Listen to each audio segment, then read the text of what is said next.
Hey everyone, Wydug here again, this time with Game 3 of a Best of 5 series from the Korea Season 2 playoffs.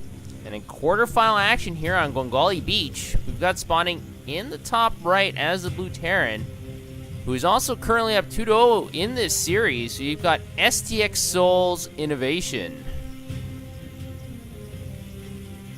Arguably the best player in the world for Starcraft 2 currently. He does have a significant advantage over his opponent in the bottom left as the yellow Zerg. We've got Woonjin Star's Soulkey.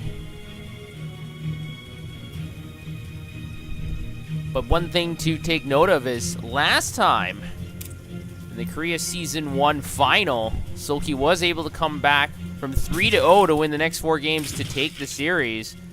Soulkey's going to have to pull off some sort of magic like that again. He's going to have to win the next 3 games. I don't know if he's the kind of guy that likes to wait until he's got 2 strikes before he goes for the home run.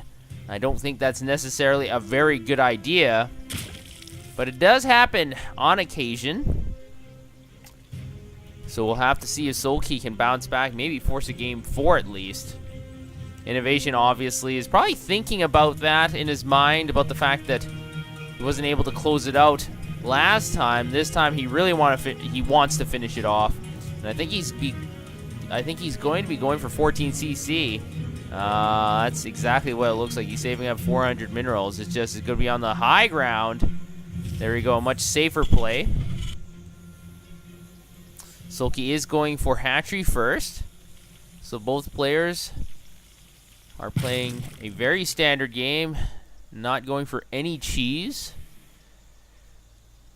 Imagine living here, though. You know, you look at these buildings. Imagine living here. What is this thing? Is that like your park? You have this big, like, glowing sort of light orifice thing. I don't know if I'd want to live there. It probably makes a large humming sound. So this is a very strange building. But anyways, we've got the extractor up for Soulkey as well as the spawning pool. And that first SCV from Innovation is going to come down. Needs to scout out what's going on in Soulkey's end of town.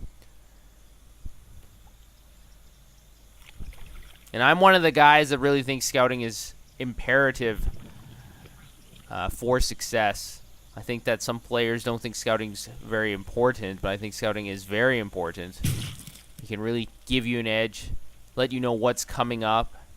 Because I've seen so many times where Zerg players switch into Mutalisk, for example, and the Terran doesn't scout, and then they're just overwhelmed in their main base. Their entire SCV line is destroyed simply because they didn't scan or they didn't scout. They used that extra 50 energy for another mule, and that happens. I've seen it happen quite a bit, so I really think scouting is important here, and I think Innovation does so as well as the SCV is coming back to base.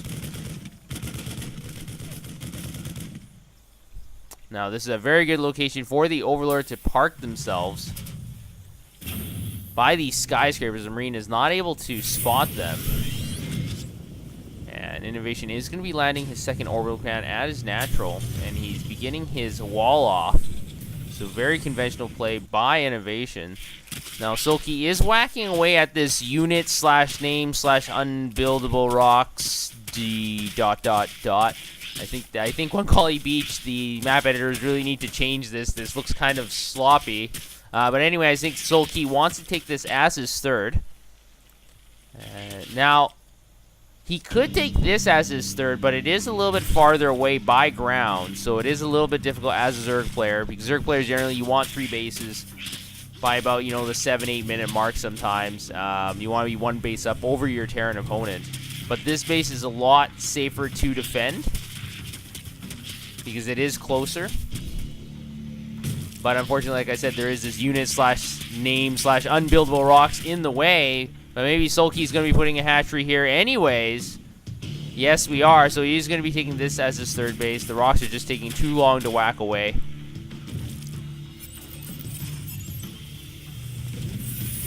Now we have the first 2 Hellions out.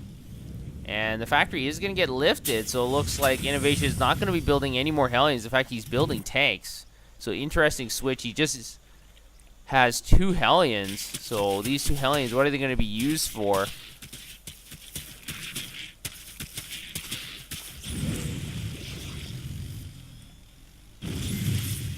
And it looks like the Hellions are going to try and come in here and poke and do some damage, but they're going to retreat. They're going to spot that third hatchery immediately. And it looks like the Hellions are going to retreat again. And Gwangali Beach is a really strange map because there aren't a lot of areas where there's a large surface area to have a concave.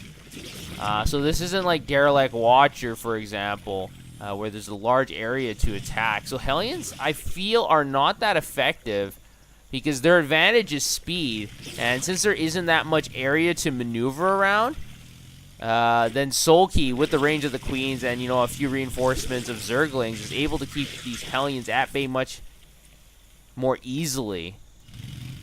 And with that creep spread as well, he's going to be able to move these Queens between the bases much more easily. So that's a good move by Soulkey. And now we do have that third command center up for Innovation. The Overlord from Soulkey is going to spot it immediately. What else is that Overlord going to be able to spot? Able to spot those other barracks. So Soulkey knows that Innovation is going for more and more bio. Now that's generally 99% of the time. Very few Terran players go mech against Zerg, as unfortunately mech is not very good against Zerg.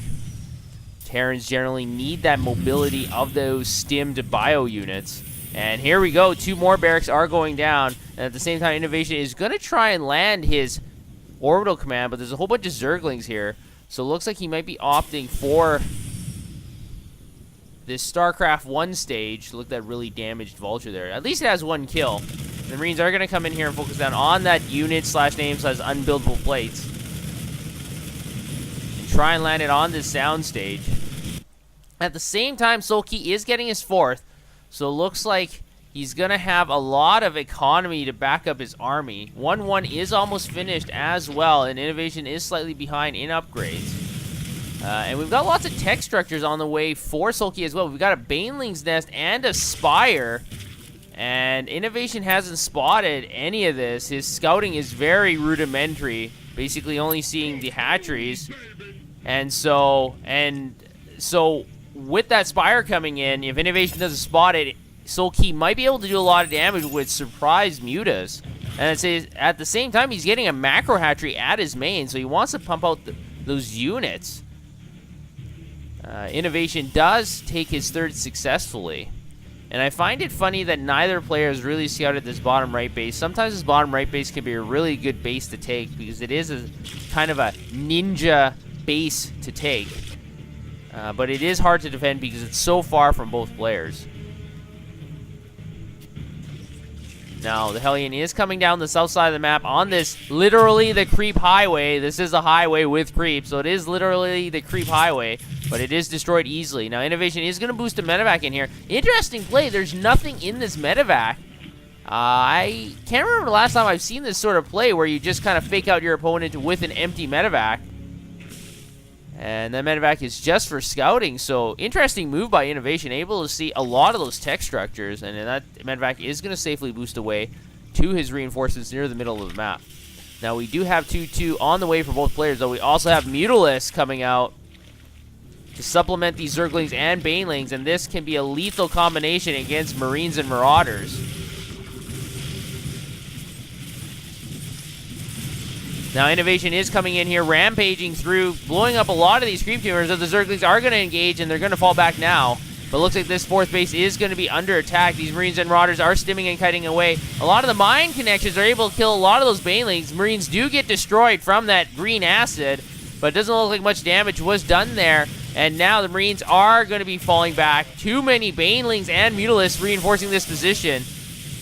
The Banelings are getting great connections, but unfortunately the Marauders are in front right now. The Banelings are going to have to micro away. Remember, you do not want to use Banelings on Marauders, as they do not do extra damage against Marauders, and Marauders have just so much more life than Marines.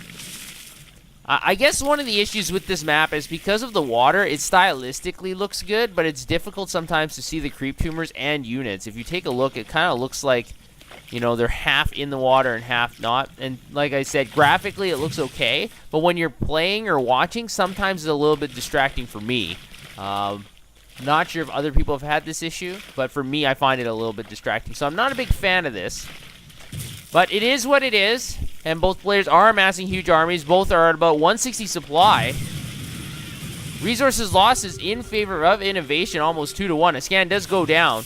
Now the Banelings are going to have to be able to get good connections, otherwise this is going to spell the end of our Zerg player. The Marines are splitting preemptively. We've also got a Widow Mine in place and able to destroy about 5 Banelings. So that Widow Mine got 10 kills. Very good Widow Mine placement. And now Soulkey is a little bit behind, I think. The Zerglings are going to rampage in here. Another great Widow Mine connection. The Banelings are rolling in here. There's not a lot of Zerglings to reinforce this position. Now, the Banelings did focus down on that Marauder, so not very good trade there for Soulkey. Mulists are flying in, but we've got a lot of Stim Marines, a lot of Stim Marauders, able to pick off that Overseer as well. Both players are losing a lot of supply, but if you take a look at resources lost, it's definitely in favor of Innovation. Now, we do have Drilling Claws on the way as well, and 2-2 is finished for Soulkey, but he's not starting 3-3, as he does not even have a Hive on the way. So the upgrade advantage once again is going to shift to the Terran player eventually if this game goes on for much longer. Now, +1 air attack is not finished yet, so the mules are going to retreat. And this is one of the annoying things. I was talking about Gwangali Beach not having much of a concave. These umbrellas don't help because you can't have a large attack area. So I really think these umbrellas get in the way. But Soulkey's going to have to figure out a way how to defend against this attack. Even though supplies are even, it looks like the Terran Armada is slowly moving in. The Banelings are forced into a confrontation here. They're going to get some connections in here. My computer is getting really slow. I think the water effects are just really lagging down my computer. I haven't had this before. The Mutalists are basically alone now. There's no more Zerglings. And with Marines, with Stim, Marines are able to chew up those mules very easily. So the mules are going to have to retreat. They're going to engage again with some further reinforcements of those Zerglings. But once again, all the Zerglings are destroyed. The Banelings are waiting to morph in, but they might not make it. They're still in the production tab. There we go. The Banelings are ready to roll. And Innovation is going to have to fall back again. So Soulkey is holding on to the skin of his teeth. Supplies are constantly even, but now we've got +3 weapons and armor on the way for Innovation. Hive is almost complete for Soulkey, but he will be behind in regards to upgrades. But Innovation is just pushing forward. Now, remember, Soulkey does have 4 bases, so he can lose more resources, but he can't do this indefinitely. And if Innovation gets a 4th or is able to pop this hatchery, Innovation will be in a very good position. Now, more Banelings are going to be morphing in, and it looks like on this water, they don't want to engage because there isn't that much creep here. Innovation is very smart tactically. He does not want to engage on the creep, and he's putting all his Widow Mines on the periphery of the creep. So once the Zerglings kind of get close enough, the mines can do their damage. Now that mine connection was not great, but this one might be better. I have to be careful here. Once again, Innovation is going to stem clean up a lot of these creep tumors. I think that's a wise decision. You always want to get rid of those creep tumors. You don't want your opponent seeing all the movements of your armies. And now it looks like a small hit squad of Marines Marauders able to take down that extractor. And you're going to focus down on these Zerglings as well. The Banelings do roll in here, getting connections on Marauders. That's not a very good use of Banelings. And now Innovation does have a 20 supply advantage.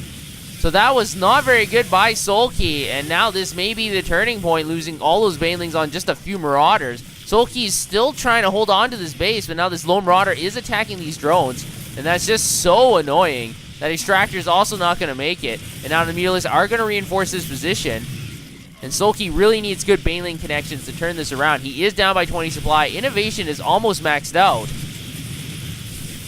And a maxed out Terran army is better than a maxed out Zerg army generally. And now the Mutalists are taking fire from those Marines. The Marines are cutting away with Stim. The Banelings are trying to roll in, get good connections. Those Widow Mines able to activate, but not focusing down on those Banelings. So those Banelings will survive for another encounter. But +3 attacks is almost finished. And I think Innovation is going to wait. Yes, it is now finished. It might be time to rock on. It looks like Soulkey might want to do a counterattack with his Mutalists. I'm not so sure about this. Banelings do get a good connection there, able to burn up a lot of Marines. This Widow Mine's going to activate, able to destroy a lot of Banelings once again, and then the remaining Banelings hit the Marauder, so not a very good trade once again for Soulkey. a lot of those banelings, they just take up so much gas, and using them on Marauders is such a pity. And now, the Mutalisks are going to try and kite and do some damage to these Marines, but I feel Soulkey needs more Zerglings to reinforce, and now +3 armor is finished as well, so Innovation does have an upgrade advantage for a while. For the next minute and a half or so, it's going to be difficult for Soulkey to hold on here. 3-3 Bio versus 2-2 Zerglings and Banelings. Now, big connections there, but look at all the Mutalisks. They got a huge hit from a Widow Mine, and now the resources lost is just exploding in favor of Innovation, and Innovation is going to clean up the rest of the Banelings. Only one Mutalisk left here. The supply difference is about 70. That 4th hatchery does go down as well, and Soulkey is not going to be able to come back from this. I don't see a way how he's going to be able to. We've just got way too many Marines and Marauders here knocking at the front door. That infestation pit is going to go down as well. The drones are pulled off to try and help, but there are no units in the back to do any real DPS. And Soulkey's going to have to GG. So Innovation, once again, able to take the first 3 games from Soulkey. I guess this is good for Innovation because this is a best of 5. If it went to 7, who knows? Maybe Soulkey could have won the next 4 games. But for Innovation, he's going to win this series and move on to the next round. And I feel like Soulkey and Innovation were basically neck and neck in this game. But you have to remember, even though the supplies were